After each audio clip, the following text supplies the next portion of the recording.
A'udzu billahi minasyaitonir rajim. Bismillahirrahmanirrahim.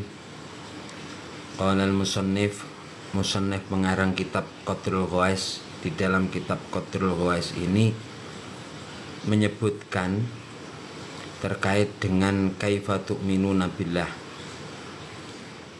bagaimana beriman kepada Allah Subhanahu wa taala.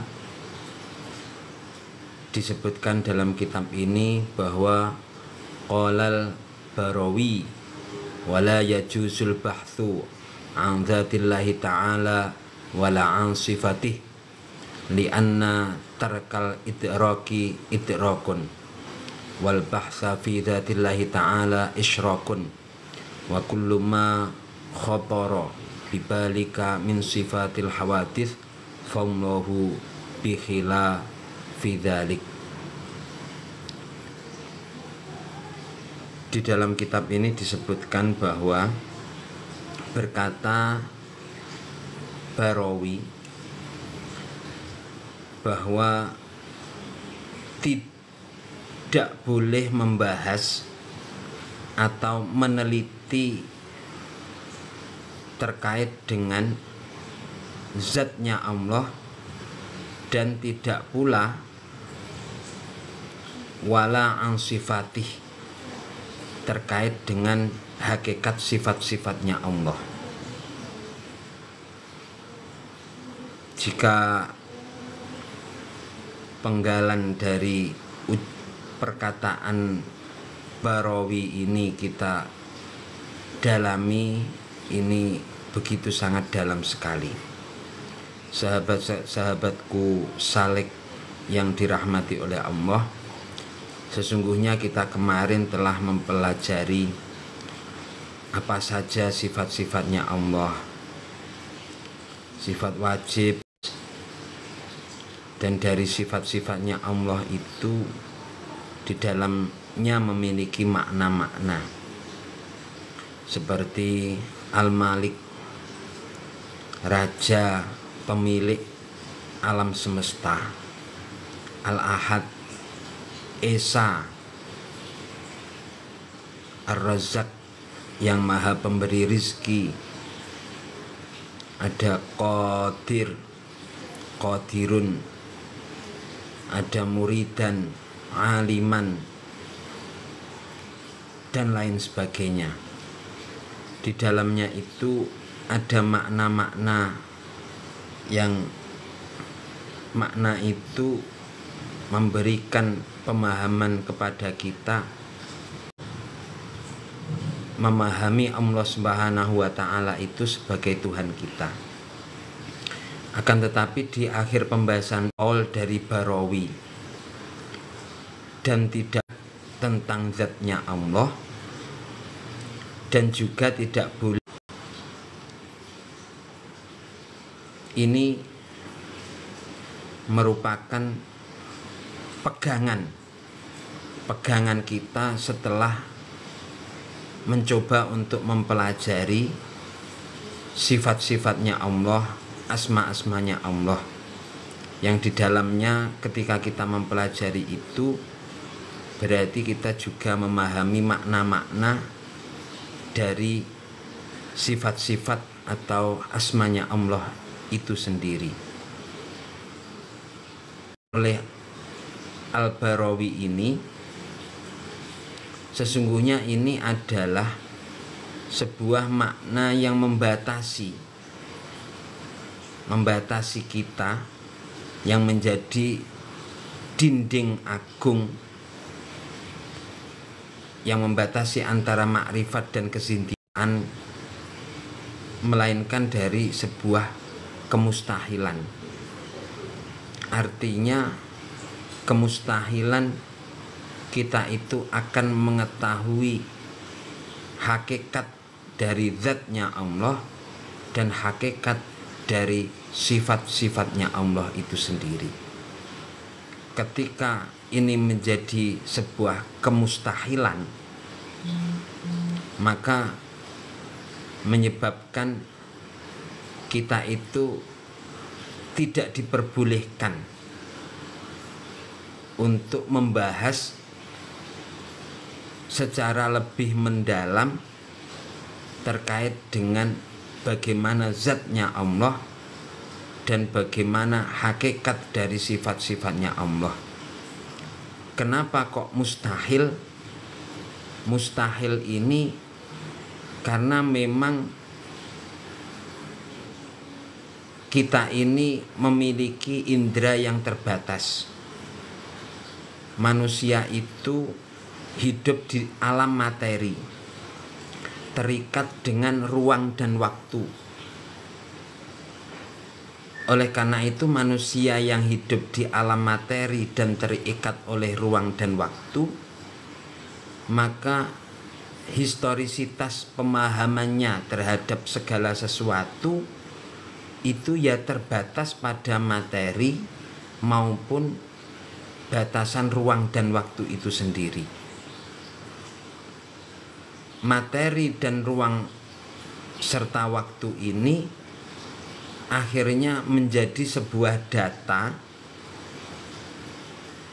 yang kemudian data tersebut mempengaruhi cara berpikir kita yang mengidentikan segala sesuatu itu dengan materi maupun ruang dan waktu.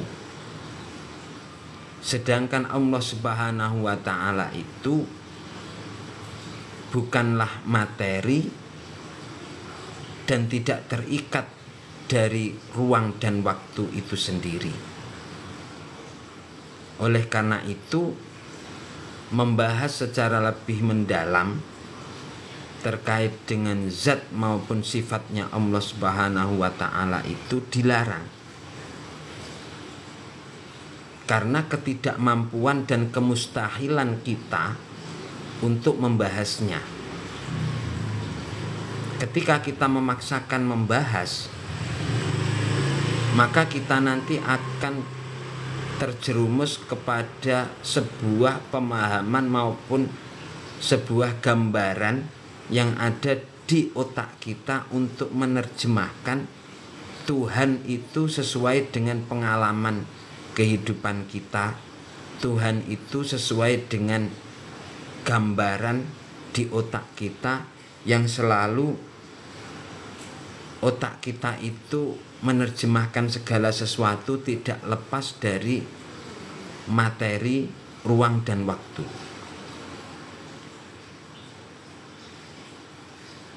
Ini bukan berarti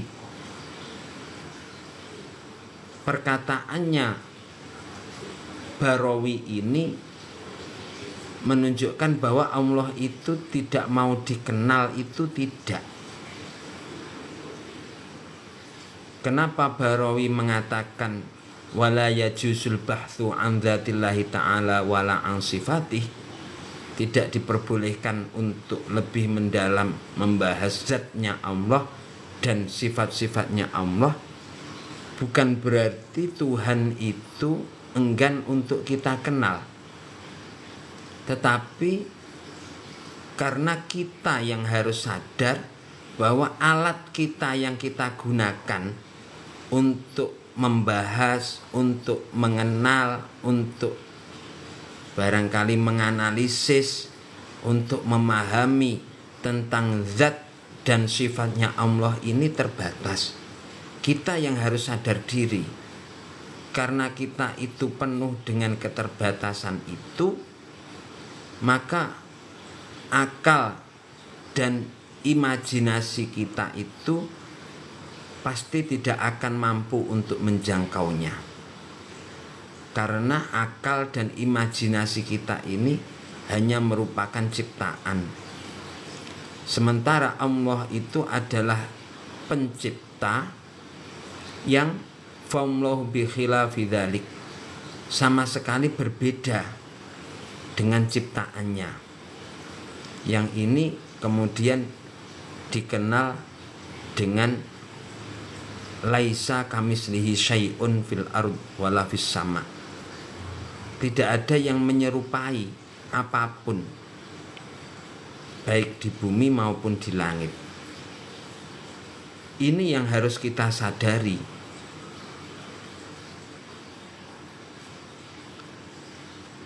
Oleh karena itu, dengan kesadaran seperti ini, maka sesungguhnya perjalanan suluk kita dalam pendekatan diri kepada Allah Subhanahu wa taala ini bukanlah sebuah perjalanan untuk menemukan zatnya Allah.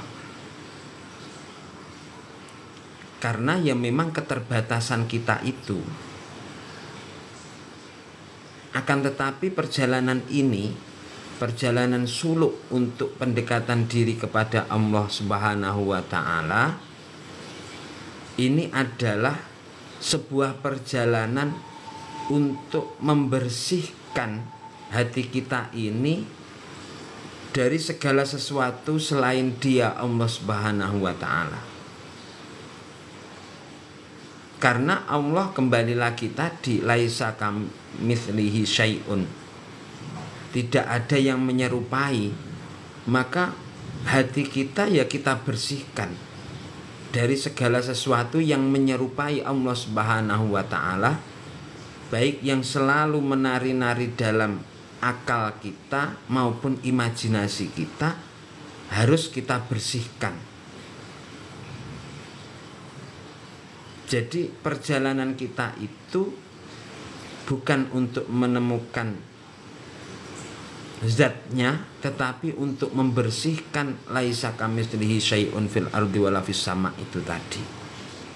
Sehingga Allah Subhanahu wa taala itu pada akhirnya benar-benar bersih dari persangkaan kita, imajinasi kita, akal pikiran kita yang terbatas.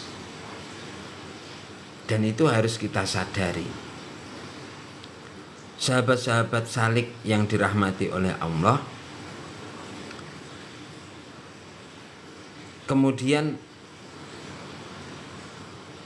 Barawi ini melanjutkan dalam perkataannya yang dinukil oleh Syekh Nawawi Al-Bantani, li'anna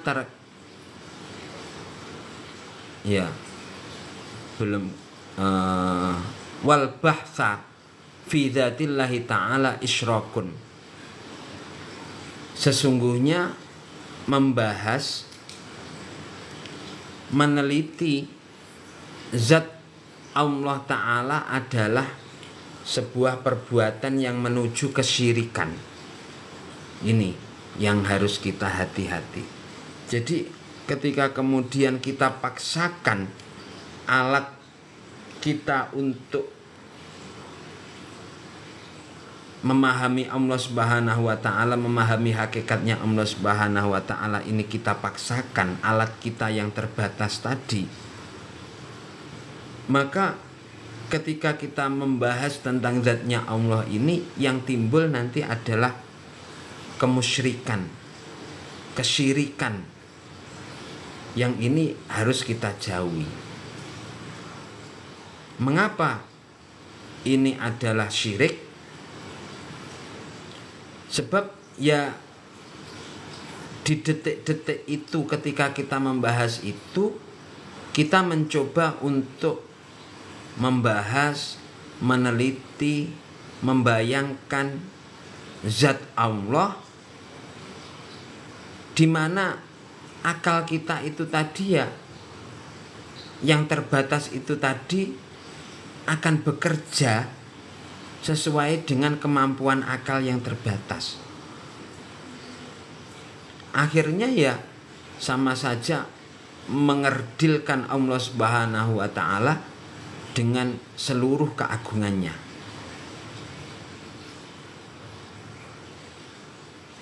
Inilah yang kemudian harus kita hindari di dalam perjalanan suluk kita menuju kepada Allah Subhanahu wa taala. Seperti contohnya ketika kita itu memaksakan diri untuk memahami Allah Subhanahu wa taala, hakikat Allah Subhanahu wa taala dengan keterbatasan akal dan imajinasi kita ini, maka ketika misalkan kita membayangkan wujudnya Allah itu, lantas kita itu melukiskan sebuah cahaya yang misalkan tak terbatas, tidak seperti cahaya sinar matahari ataupun cahaya lampu ataupun cahaya bulan dan lain sebagainya. Nah, pasti kita nanti yang kita bayangkan adalah cahaya matahari, cahaya bulan dan lain sebagainya itu. Maka ini sebuah kesalahan yang besar. Karena ya sesungguhnya cahaya yang kita lihat sehari-hari, cahaya matahari, bulan atau lampu itu adalah makhluk. Cahaya itu makhluk, sehingga tidak bisa disamakan dengan Allah yang cahaya. Allahu nurus samawati wal ard. Itu jangan kemudian dibayangkan cahayanya Allah itu menyerupai dengan cahaya yang kita lihat sehari-hari. Atau mungkin ketika kita memahami ayat yadullah fauqa aidihim, kemudian kita memahami sesuai dengan pemahaman kita sebagai makhluk. Atau juga ketika kita itu mencoba membayangkan Allahu Akbar, memahami Allah yang maha agung, yang maha besar, kemudian kita itu memastikan bahwa kita mengenal Allah yang maha besar itu dengan melukiskan di dalam akal dan imajinasi kita itu bagaikan Allah itu memiliki keluasan yang tak bertepi, misalkan seperti itu. Ini adalah sebuah pengkerdilan dari kemahaagungan Allah Subhanahu wa taala itu sendiri ketika kita menerjemahkan dengan Allah yang maha agung itu sebagaimana keluasan makhluk tetapi lebih besar atau yang tak bertepi. Karena ya keluasan itu sendiri juga makhluk ciptaan. Oleh karena itu akhirnya menyamakan Allah Subhanahu wa taala sebagai Khalik dengan makhluk itu sendiri, yang mana ya tidak bisa disamakan karena laisa kamitslihi syai'un.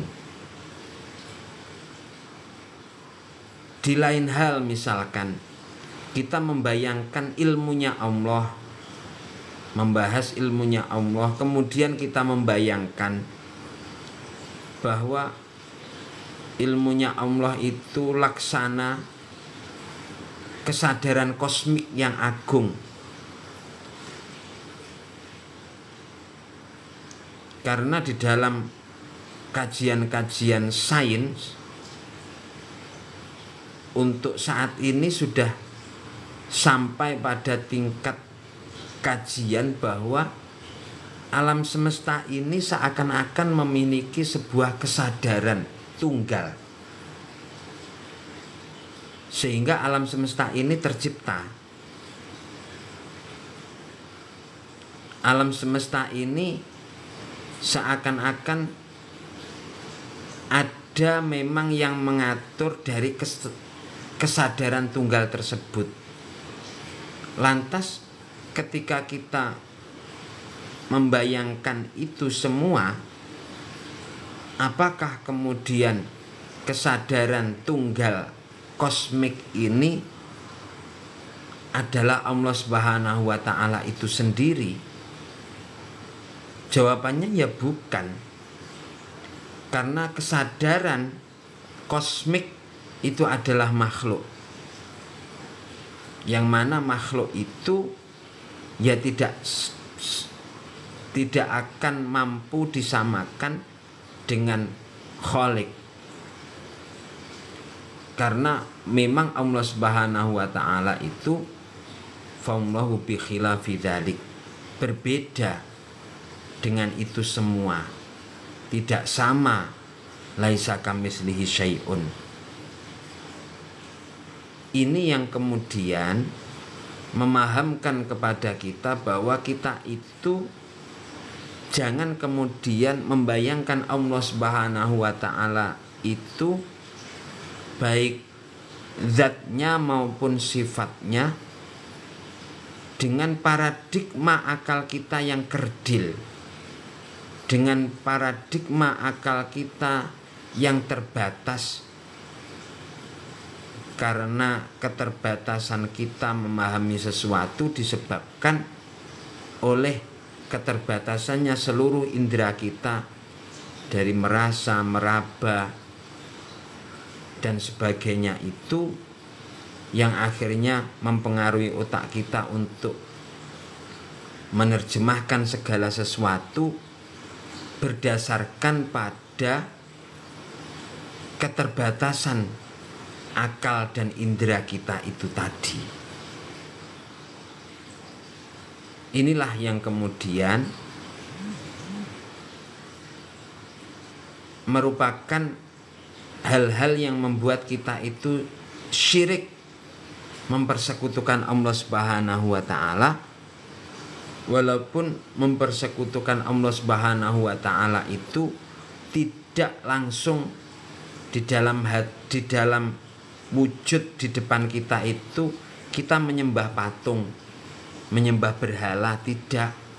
Tetapi ternyata kesyirikan yang sangat halus, di mana akhirnya kita itu menggambarkan Allah Subhanahu wa taala, mengimajinasikan Allah Subhanahu wa taala, membuat sebuah paradigma tentang Allah Subhanahu wa taala, itu ya akhirnya seperti makhluk. Padahal Allah Subhanahu wa taala itu ya Khalik, yang laisa kamitslihi syai'un fil ardi wala fis sama itu tadi. Sahabat-sahabatku salik yang dirahmati oleh Allah Subhanahu wa taala. Dan dilanjutkan perkataan Barawi ini, wa kullu ma khatara bibalika min sifatil hawadits famlahu fi khilafi dzalik. Dan setiap apapun yang terlintas di benakmu dari setiap sifat-sifat makhluk, maka Allah Subhanahu wa ta'ala itu berbeda dari itu semua. Inilah yang menjadi rem bagi diri kita. Jadi apapun yang terlintas di benak kita tentang zatnya Allah, tentang sifatnya Allah, yang akhirnya seperti tadi kita terjemahkan dengan akal kita dan akhirnya menyamakannya dengan makhluk, maka sesungguhnya fa'allahu bi khilafi dzalik. Allah Subhanahu wa ta'ala itu sangat berbeda jauh dengan itu semua. Oleh karena itu bagi seorang salik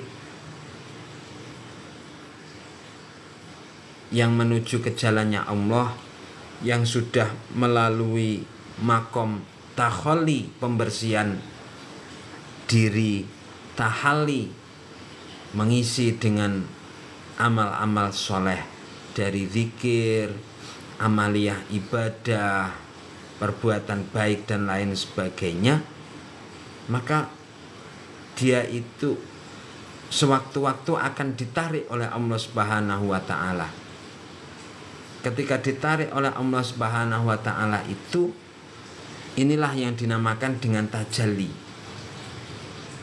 Maka ketika di dalam tajalli itu kita seakan-akan merasakan Allah itu maha indah, namun masih kita bayangkan keindahan seperti makhluk, maka ya segera kita ini menanamkan di dalam hati kita, sesungguhnya Allah berbeda dari itu semua. Berbeda dengan makhluk yang barangkali terlintas di benak kita bagaimana keindahan alam semesta, bagaimana keindahan pengaturan dan lain sebagainya dari alam semesta ini. Sesungguhnya Allah yang maha indah itu berbeda dari imajinasi kita ini. Maka segera kita mengatakan Allah berbeda dari itu semua, jika masih terbersit di dalam hati kita yang seperti itu.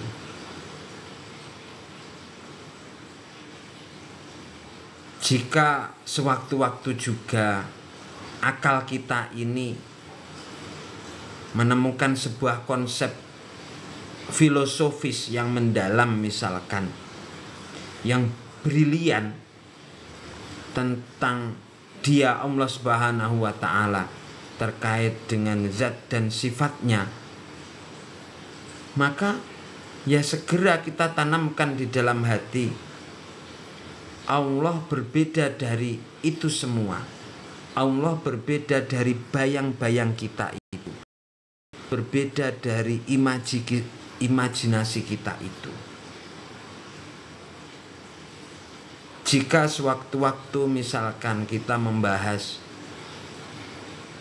tentang cahayanya di atas cahaya Allah Subhanahu wa taala itu, di dalam imajinasi kita tergambar sesuatu yang mana imajinasi itu masih merupakan gambaran dari makhluk karena pengaruhnya diri kita yang berimajinasi disebabkan karena pengaruh indera dan juga akal pikiran kita yang masih terikat dengan posisi kita sebagai makhluk ini. Maka ya imajinasi kita itu adalah imaji yang salah dalam memahami hakikatnya Allah Subhanahu wa taala, dan segera kita katakan sesungguhnya Allah itu berbeda dari itu semua, berbeda dari yang kita imajinasikan itu. Ini adalah sebuah laku dari makna la ilaha illallah. La ilaha itu maknanya begitu sangat luas sekali, di mana kita itu kemudian harus meniadakan la ilaha itu semua berhala konsep dan imajinasi, agar kita itu nantinya mampu untuk menetapkan illallah, hanya Dia Allah Subhanahu wa taala, zat yang sudah tidak terkonsepsikan lagi. Jadi Allah Subhanahu wa taala akhirnya kita temukan sebagai zat yang tidak mampu terkonsepsikan lagi dalam diri kita, karena kita tidak akan mampu untuk menembusnya. Ketika kita masih mengkonsepsikan, itu berarti masih menggambarkan Tuhan sebagaimana makhluk, dan itu berarti menyalahi laisa kamitslihi syai'un fil ardi wala fis sama itu tadi. Padahal Allah Subhanahu wa taala itu famlahu bi khilafi dzalik, berbeda dengan itu semua. Oleh karena itu, ketika kita ada di puncak la ilaha illallah, Allah yang sudah tidak terkonsepsikan lagi ini, maka kita akan sampai kepada penjelasan kitab ini yang mengatakan li'anna tarkal idraki idrakun. Karena sesungguhnya meninggalkan upaya untuk menjangkau hakikatnya ini adalah sebuah pencapaian itu sendiri. Jadi dengan kita ini tarkul idrok itu tadi, meninggalkan upaya untuk menjangkau Allah Subhanahu wa taala itu sebenarnya adalah pencapaian kita. Idrokun kita itu ya keterbuntuan kita untuk tidak mampu lagi mengkonsepsikan Allah Subhanahu wa taala sesuai akal dan imajinasi kita. Karena tidak mampu lagi, tidak ada yang bisa disamakan dengan apapun yang ada di dunia ini. Gambaran kasih sayangnya Allah berbeda dengan gambaran kasih sayang dari ibu kepada anaknya. Gambaran kemahaagungan Allah yang menjadi raja alam semesta berbeda jauh dengan konsepsi kita untuk memahami dan melihat seorang raja di dalam sebuah istana kerajaan. Inilah kebuntuan kita untuk tidak mampu lagi menerjemahkan ini yang disampaikan dalam kitab ini, tarkal li'anna tarkal idraki idrakun. Pencapaiannya ya kita sudah tidak mampu lagi ya Allah, karena kemahaagunganmu yang maha agung, yang akal imajinasiku tidak mampu menggapainya. Karena kemahaagunganmu dan akal serta hati kami ini terbatas sebagai seorang makhluk yang terbatas dengan indera dan ruang waktu yang kami miliki terbatas ini, sehingga kami tidak mampu menjangkaunya ya Allah. Tak terkonsepsikan dengan apapun yang ada di akal maupun imajinasi kami. Inilah yang sangat mendalam dari makna li'anna tarkal idraki idrakun itu sendiri. Karena ya memang kita itu harus menyadari bahwa sesungguhnya puncak dari ilmu itu adalah pengakuan akan ketidaktahuan kita di hadiratnya ilmunya Allah Subhanahu wa taala. Itu puncak segala ilmu. Puncak segala ilmu itu ya pengakuan akan ketidaktahuan kita akhirnya di hadapan ilmunya Allah Subhanahu wa taala. Puncak dari makrifat yang sering orang mengatakan barangkali pingin mencapai makrifat, berusaha mencapai makrifat, bahkan ada yang mungkin sudah mengaku mencapai makam makrifat.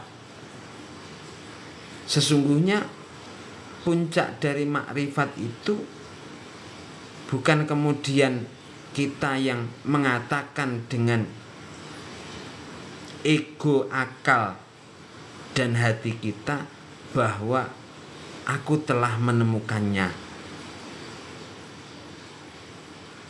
Karena kadang-kadang itu hanya sebuah ego, imajinasi dari akal dan hati kita.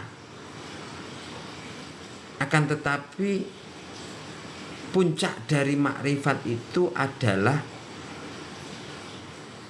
kondisi bersujud luluh dalam kebingungan yang suci, dan juga berbisik kita kepada Allah Subhanahu wa ta'ala, ya Allah, aku bersaksi bahwa aku ini tak akan pernah mampu untuk menjangkaumu, karena kemahaagunganmu yang tidak mampu aku jangkau. Kebuntuan kita, kebingungan suci kita inilah yang sebenarnya adalah idrokun, pencapaian itu sendiri. Sahabat-sahabatku salik yang dirahmati oleh Allah, memang akal kita ini adalah kendaraan yang hebat seakan-akan, sehingga dengan akal kita ini ia akan membawa kita untuk melintasi perjalanan di dalam syariat. Ya memang akal kita mampu untuk menjangkaunya, menjangkau bahwa di dalam syariat itu ada baik dan buruk, ada layak dan tidak layak. Itu dengan akal suci kita memang oleh Allah disuruh untuk mendalami gerbang syariat yang kemudian semuanya itu harus berlandaskan pada Al-Quran, Sunnah, dan kemudian pemikiran kita untuk menerjemahkan apakah sesuatu ini baik atau buruk, layak atau tidak layak. Akal kita ini ya memang seakan-akan menjadi sebuah kendaraan yang hebat untuk melintasi syariat itu. Akan tetapi akal kita ini kemudian harus berhenti di tepi samudra hakikatnya Allah Subhanahu wa ta'ala, karena ya sudah tidak mampu lagi, sudah tidak mampu terjangkau dengan akal kita untuk menyamakan Allah Subhanahu wa ta'ala dengan gambaran apapun. Karena laisa kamitslihi syai'un, tidak ada yang menyerupai apapun bagi Allah Subhanahu wa ta'ala itu. Oleh karena itu, ketika menjangkau dunia hakikat, maka kita itu pada akhirnya akan melepaskan kendaraan akal kita ini. Kita tidak akan lagi melakukan analisis, pembahasan, namun yang ada pada akhirnya adalah ditariknya kita oleh Allah Subhanahu wa ta'ala untuk menyaksikan, akan tetapi tidak mampu menerjemahkan. Yang ada hanya sebuah kepasrahan, dan di dalam kebisuan itu, di dalam kehampaan hati kita, akal kita itu dari semua konsep dan gambaran, maka cahaya dari laisa kamitslihi syai'un fil ardi wala fis sama, ini akan memantul pada diri kita. Dan ini adalah tauhid. Maka benar-benar kita itu harus memahami bahwa Allah Subhanahu wa taala itu fallahu bi khilafi dzalik, berbeda dari semua yang ada, dan wala yajuzul ba'tsu an dzatillahi ta'ala wala an sifatih. Sebagai akal maupun hati yang terbatas, jangan kemudian kita membahas zatnya Allah, sifatnya Allah, dan menyamakan semua itu semua dengan gambaran imajinasi akal dan hati kita yang terbatas. Maka sesungguhnya kita tidak akan sampai kepada Allah Subhanahu wa taala. Sahabat-sahabat salik yang berbahagia, demikianlah pengajian untuk pembahasan dari apa yang telah disampaikan oleh Qolal Barawi ini, terkait dengan setelah kita memahami, mencoba untuk mengkaji sifat-sifatnya Allah, wajib, mustahil, jaiz, kemudian apa yang kemudian kita lakukan. Yang kita lakukan adalah benar-benar menanamkan satu kunci yang utama di dalam hati kita, bahwa Allah Subhanahu wa taala itu berbeda dengan segala apapun yang kita imajinasikan, yang kita pikirkan, yang kita rasionalkan. Dan Allah Subhanahu wa taala itu laisa kamitslihi syai'un fil ardi wala fis sama. Itulah yang menjadi kunci kita. Semoga kajian ini memberikan manfaat untuk kita semua, dan marilah kajian ini kita akhiri dengan membaca suratul Fatihah. Semoga diberikan keberkahan oleh Allah Subhanahu wa taala. Radhiyallahu an syai'un lillahi lahumul Fatihah. A'udzubillahi minasyaitonir rajim. Bismillahirrahmanirrahim. Alhamdulillahi rabbil alamin arrahmanir rahim maliki yaumiddin. Iyyaka na'budu wa iyyaka nasta'in. Ihdinas siratal mustaqim. Siratal ladzina an'amta 'alaihim ghairil maghdubi 'alaihim waladdallin.